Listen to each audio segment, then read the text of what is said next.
বোস্টনে Mbappe হল্যান্ডের শোতে magic man ডেমবেলে প্রায় এক দশক ধরে যে স্পোর্টিং প্রজেক্ট নিয়ে বিশ্ব ফুটবল মাতাচ্ছে ফরাসিরা তা এবারের বিশ্বকাপে যেন আরও পরিণত। 2018-র চ্যাম্পিয়ন 22-এর রানার্স আপরা এবারও হট ফেভারিট। কিলিয়ান এমবাপ্পে যদি হন পোস্টার বয়, তবে এই মুহূর্তে ফ্রেঞ্চদের cheat code Ousmane Dembele. Record গড়া হ্যাট্রিকে ব্যালন ডিওর জয়ী তারকা আরও একবার মনে করিয়ে দিলেন কি দুর্দান্ত ফর্মে আছেন। এবারের বিশ্বকাপের গ্রুপ পর্বের অন্যতম হাই ভোল্টেজ এক্সাইটিং হিসেবে ধরা হচ্ছিল ফ্রান্স নরওয়ে ম্যাচটাকে। এ প্রজন্মের দুই গোল মেশিন কিলিয়ান এমবাপ্পে ও আর্লিং হল্যান্ড মুখোমুখি আন্তর্জাতিক ফুটবলে। সবাই ধরে নিয়েছিলেন দুদলই আগে নকআউট পর্ব নিশ্চিত করলেও মর্যাদার লড়াইয়ে ছাড় দেবে না একটু।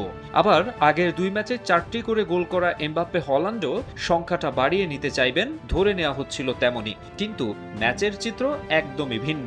এদিন মাঠেই নামেননি হল্যান্ড। ফাইনাল স্কোর লাইনও এক পেশে একটা ম্যাচের কথাই বলবে। সবার জন্য ভালো চপস্টিক ইনস্ট্যান্ট নুডলস।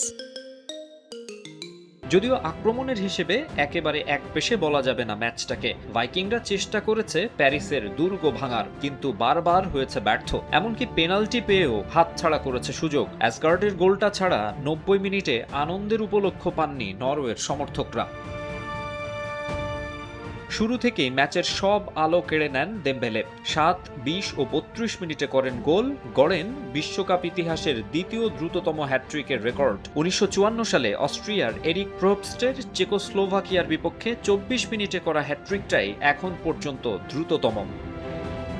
এদিন গোলের দেখা না পেলেও নিষ্প্রভ ছিলেন না এমবাপ্পে। ডেমবেলের প্রথম 2 গোলে অ্যাসিস্ট করে গোলে অবদানের তালিকায় শীর্ষে তিনি। স্কোর ও অ্যাসিস্ট মিলিয়ে এখন এই বিশ্বকাপে কিলিয়ানের কন্ট্রিবিউশন 6 গোলে।